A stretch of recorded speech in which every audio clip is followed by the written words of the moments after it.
Hello everyone, welcome back to my YouTube channel Learnology by Prinks. हम इस वीडियो में डिस्कस करेंगे बीएड फोर्थ सेमेस्टर का सब्जेक्ट इंक्लूसिव एजुकेशन।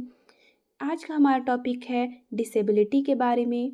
ये क्वेश्चन जो है अक्सर एग्ज़ाम में पूछ लिया जाता है, बहुत बार ये क्वेश्चन एग्ज़ाम में देखा गया है।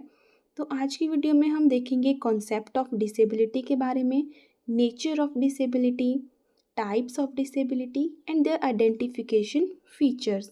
तो सबसे पहले आता है कॉन्सेप्ट ऑफ डिसेबिलिटी, अक्षमता या विकलांगता की अवधारणा। तो होती क्या है अक्षमता या डिसेबिलिटी? अक्षमता सामान्य रूप से व्यक्ति की अयोग्यताओं को दर्शाती है, शारीरिक तथा मानसिक क्रियाओं को करने की अयोग्यता को दर्शाती है। अक्षमता बच्चे के शारीरिक, बौद्धिक, मानसिक या सामाजिक आदि कारणों से हो सकती है, जिसका प्रभाव बच्चे की वृद्धि तथा विकास पर पड़ता है। अक्षमता जन्म से भी हो सकती है तथा जन्म के बाद भी हो सकती है। ये था इसका कॉन्सेप्ट। अब है इसमें नेचर ऑफ डिसेबिलिटी कि अक्षमता की प्रकृति कैसी है। फर्स्ट है हमारे पास मानसिक बीमारी। हो सकता है कि बच्चे में जो है उसके दिमाग से रिलेटेड कोई बीमारी बच्चे में हो। दूसरी है भाषा विकार। हो सकता है बच्चा बोलने में हकलाता हो। थर्ड है हमारे पास श्रवण बाधिता, जो बच्चे के सुनने से रिलेटेड है, बच्चे को सुनाई अच्छे से ना देता हो। फोर्थ है मानसिक विकलांगता। हो सकता है कि बच्चे में कोई दिमाग में कोई पार्ट जो है वो अच्छे से डेवलप ही ना हुआ हो पूरे तरीके से, तो वो आ गया मानसिक विकलांगता के अंदर।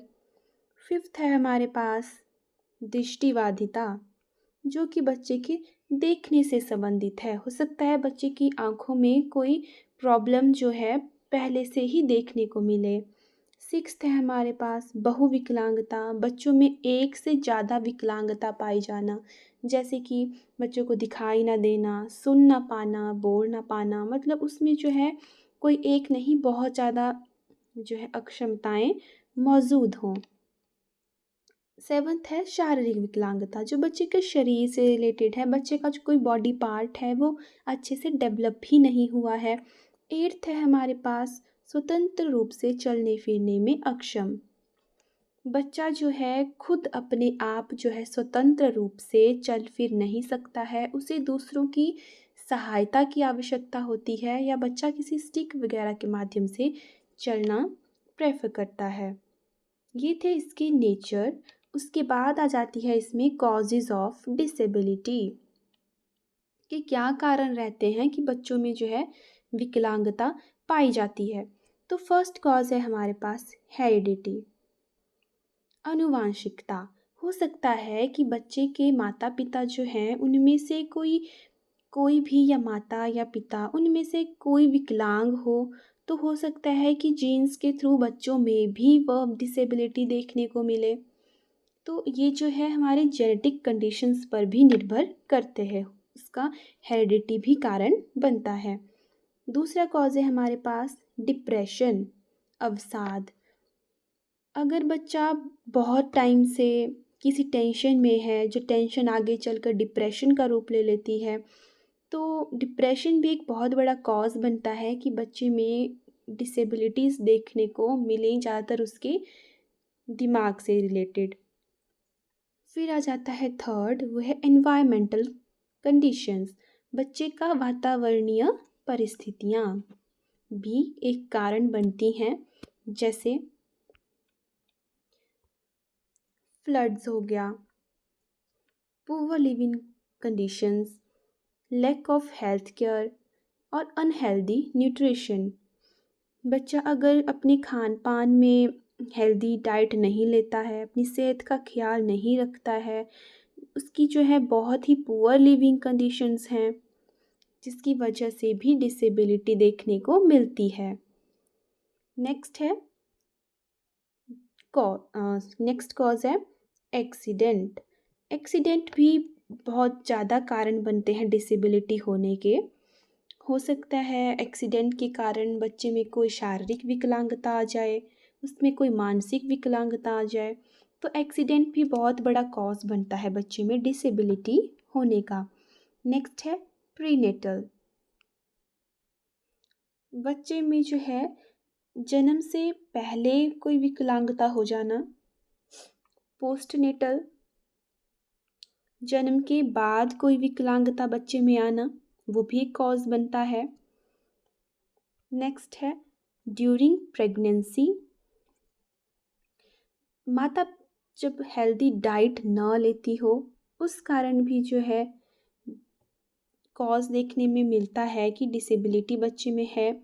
वैक्सीन न लगाना, माता अच्छे से जो है वैक्सीन्स जो भी उनको प्रेफर करी गई होती हैं उनको वो नहीं लेती हैं, तो भी डिसेबिलिटी बच्चे में देखने को मिलती है।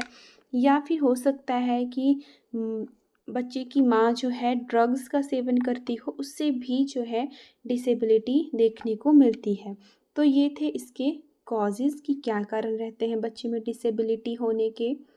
उसके बाद आ जाते हैं टाइप्स ऑफ डिसेबिलिटी। डिसेबिलिटीज़ के प्रकार। तो फर्स्ट है हमारे पास विजुअल इम्पेयरमेंट, दृष्टिबाधिता, जो कि हमारे देखने से रिलेटेड है। सेकंड है हमारे पास हियरिंग इम्पेयरमेंट, श्रवणबाधिता, जो सुनने से रिलेटेड है। नेक्स्ट है हमारे पास थर्ड, वो है फिजिकल इम्पेयरमेंट, जो कि है शारीरिक विकलांगता। हमारे सिलेबस में हम 2 ही डिस्कस करेंगे, एक विजुअल इम्पेयरमेंट, एक हियरिंग इम्पेयरमेंट, जो कि अक्सर एग्ज़ाम में पूछ ली जाती हैं। तो चलिए स्टार्ट करते हैं। फर्स्ट है विजुअल इम्पेयरमेंट, दृष्टिबाधिता। दृष्टिबाधित वे बालक होते हैं जिन्हें दिखाई नहीं देता है। इन बच्चों में लेंस का प्रयोग करने के बाद भी दृष्टि दोष रह जाते हैं। दृष्टिबाधिता एक ऐसा प्रकार है जिसमें जो है बच्चों को दिखाई नहीं देता है। बच्चों का अगर हम आइज़ का ट्रीटमेंट भी करवा लें, उसके बाद भी उनमें जो है दृष्टि दोष रह जाते हैं। उस प्रकार की बाधिता को हम दृष्टिबाधिता कहते हैं। Identification of visually impaired children, हम कैसे आइडेंटिफाई करेंगे कि बच्चा जो है दृष्टिबाधिता वाला है। तो फर्स्ट है इसमें टेक्निक, वो है स्नेलर चार्ट। स्नेलन चार्ट क्या होता है? ऊपर से नीचे तक अक्षरों का आकार छोटा होते रहना। अक्सर हॉस्पिटल्स में जो है डॉक्टर स्नेलन चार्ट का उपयोग करते हैं बच्चों की आइज़ से रिलेटेड अक्षमता को देखने में। इसमें बहुत ज़्यादा अक्षर जो हैं लिखे होते हैं, जो कि एक सीक्वेंस में होते हैं, डिक्रीजिंग ऑर्डर में लिखे गए होते हैं, ऊपर बड़ा फिर छोटा, छोटा एंड छोटा। तो उस प्रकार के चार्ट से भी डॉक्टर आइडेंटिफाई करते हैं कि बच्चे में जो है किस प्रकार की अक्षमता है, उसे हम स्नेलर चार्ट कहते हैं। और दूसरा है हमारे पास आइडेंटिफिकेशन कैसे की जाती है, वो है इशिहारा टेस्ट, जो कि हम कलर को पहचानने में यूज़ करते हैं। ज़्यादातर जो है हम यूज़ करते हैं ग्रीन और रेड कलर के अंदर डिफ्रेंशिएट करने में इस टेस्ट का यूज़ किया जाता है। नेक्स्ट है बाय ऑब्जर्वेशन। ऑब्जर्वेशन के द्वारा भी हम बच्चों को आइडेंटिफाई कर सकते हैं कि वो दृष्टिबाधिता वाले हैं। इन पॉइंट्स को भी आप अलग से पॉइंट बना के लिख सकते हैं। मैंने ऑब्जर्वेशन के अंदर ही इन्हें ऐड कर दिया है। पहला है सिर को पठन सामग्री के नज़दीक रखना। ये जो बच्चे होते हैं अपने जो सिर जो है उसे बुक के बहुत क्लोज रख कर जो है पढ़ते हैं। दूसरा है आँखों को लगातार झपकना। ये बच्चे जो हैं अपनी आइज़ लगातार झपकते रहते हैं। आँखों का लाल होना, इन बच्चों की जो आँखें हैं वो अक्सर लाल ही रहती हैं। आँखों को लगातार मसलना, आँखों को लगातार अपने हाथों से मसलते रहते हैं। आँखों में पानी निकलना, आँखों से पानी निकलता है तब भी हम आइडेंटिफाई कर सकते हैं। श्यामपट्ट से लिखते समय दूसरे विद्यार्थियों की सहायता के लिए पूछना। अक्सर जो बच्चे हैं वो ब्लैक बोर्ड पे क्या लिखा हुआ है वो नहीं पहचान पाते हैं और अपने साथ में जो बच्चा बैठा है उससे पूछते हैं। तो ये थे इसके आइडेंटिफिकेशन फीचर्स। उसके बाद आ जाती है इसकी क्लासिफिकेशन ऑफ विजुअल इम्पेयरमेंट। दृष्टिबाधिता वाले बच्चों का वर्गीकरण। तो हमने इसको जो है 5 फेजेस में क्लासीफाई किया हुआ है। सबसे पहले है जन्मजात दृष्टिबाधिता, जो कि बच्चों में जन्म से पहले ही होती है, हेरिडिटी के थ्रू बच्चे को मिलती है। बच्चे के माता पिता में अगर होगी तो बच्चे में भी वो डिसेबिलिटी देखने को मिलती है, मतलब कि वह जन्मजात दृष्टिबाधिता है। ऐसे आप इसको एक्सप्लेन करके लिख सकते हैं। दूसरी है आकस्मिक दृष्टिबाधिता, जो बच्चे में जन्म के बाद देखने को मिलती है, उस प्रकार की दृष्टिबाधिता को आकस्मिक दृष्टिबाधिता कहा जाता है। उसके बाद है मध्यम दृष्टिबाधिता। मध्यम दृष्टिबाधिता में वे बालक आते हैं जिनमें जो है ज़्यादा इफ़ेक्ट देखने को नहीं मिलता है, वो अच्छे से देख सकते हैं अगर उनका ट्रीटमेंट अच्छे से करवाया जाए, वो आते हैं मध्यम दृष्टिबाधिता वाले। उसके बाद आते हैं अत्यधिक दृष्टिबाधिता।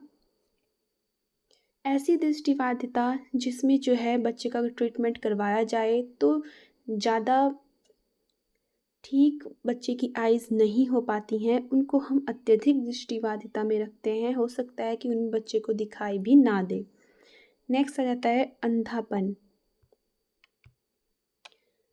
अंधापन में हमारे पास आएगा कि जितना मर्ज़ी ट्रीटमेंट करवा लो, बच्चे में कोई भी चेंजेस देखने को नहीं मिलेंगे। वो बच्चे हम अंधापन में उनको रखते हैं। तो ये थी classification of visual impairment. Next आ जाता है हमारे पास हेरिडिटी।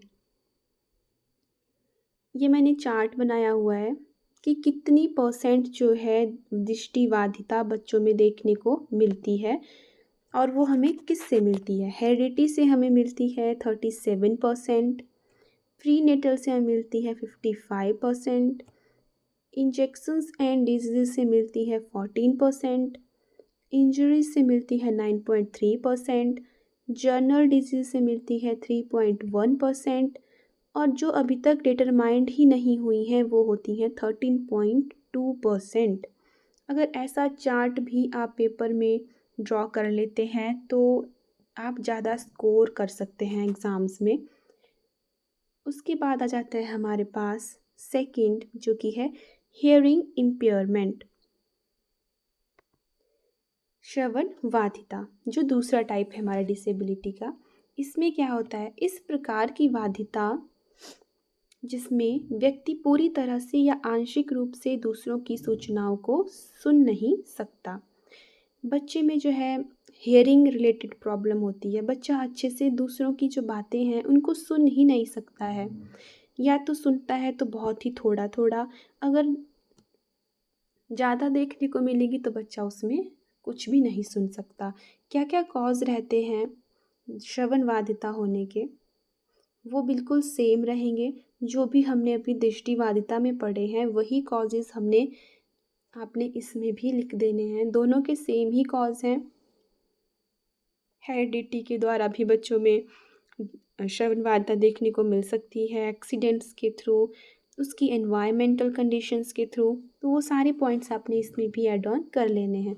उसके बाद आता है हमारे पास क्लासिफिकेशन ऑफ हियरिंग इम्पेयरमेंट। हमने इसको क्लासीफाई कैसे करना है, तो हमने इसको 5 टाइप में जो है क्लासीफाई किया हुआ है। फर्स्ट आ जाता है जन्म के पश्चात श्रवण बाधिता,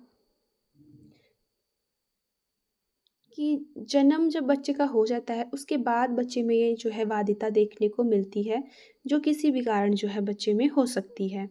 सेकंड है जन्मजात श्रवण बाधिता, जो बच्चे में जो है जन्म से पहले से ही देखने को मिलती है, उसकी हेरिडिटी के थ्रू जो है उस बच्चे को जो है ये श्रवण बाधिता देखने को मिलती है। उसके बाद है हल्की श्रवण बाधिता, कि बच्चे में जो है बहुत ही कम इफ़ेक्ट है ईयर्स में, वो हम हल्की श्रवण बाधिता में लेते हैं, जो कि ठीक करवाया जा सकता है। उसके बाद है मध्यम श्रवण बाधिता, ऐसी बाधिता जिसमें जो है बच्चा सुन सकता है, ट्रीटमेंट करवा के बच्चा ठीक हो सकता है, ज़्यादा उसमें कोई डिफेक्ट नहीं होता है, उस प्रकार की श्रवण बाधिता को हम मध्यम श्रवण बाधिता कहते हैं। उसके बाद 5th नंबर पर है गंभीर श्रवण बाधिता, ऐसी बाधिता जिसमें बच्चा बिल्कुल भी नहीं सुन सकता है, जितना मर्जी ट्रीटमेंट करवा लो फिर भी बच्चे में कोई इफ़ेक्ट देखने को उसमें नहीं मिलता था। तो ये है हमारे पास 5 टाइप ऑफ क्लासिफिकेशन, जो कि एक्सप्लेन करने में भी बहुत ईजी है। जैसे विजुअल इम्पेयरमेंट में है वैसे ही हियरिंग इम्पेयरमेंट में भी 5 टाइप ऑफ क्लासिफिकेशन है। फर्स्ट है जन्म के पश्चात श्रवण बाधिता, सेकंड है जन्मजात श्रवण बाधिता, थर्ड है हल्की श्रवण बाधिता, फोर्थ है मध्यम श्रवण बाधिता एंड फिफ्थ है गंभीर श्रवण बाधिता। अब बात करते हैं हम इसके आइडेंटिफिकेशन के बारे में कि कैसे पहचाना जाए कि बच्चा जो है वो श्रवण बाधिता वाला है। तो फर्स्ट है हमारे पास ज़ोर से बोलना। ऐसे जो बच्चे होते हैं जिनको सुनाई नहीं देता है वो अक्सर ज़ोर से बोलते हैं। उन्हें लगता है कि वो धीमी आवाज़ में बात कर रहे हैं, लेकिन नहीं, ऐसा नहीं होता है। वो ज़ोर से बात करते हैं। ध्वनि पर कोई प्रतिक्रिया नहीं। ऐसे जो बच्चे होते हैं वो डेली लाइफ में जितनी भी ध्वनियाँ होती हैं, जैसे गाड़ियों का हॉर्न हो गया या कोई भी घंटी हो गई या कुछ भी और, तो ये बच्चे जो हैं उनको सुनने पर भी कोई प्रतिक्रिया नहीं देते हैं, क्योंकि उन्हें वो सुनाई ही नहीं देती हैं। तो सेकंड पॉइंट है ध्वनि पर कोई प्रतिक्रिया नहीं। थर्ड है दूसरों की बातों को न समझना।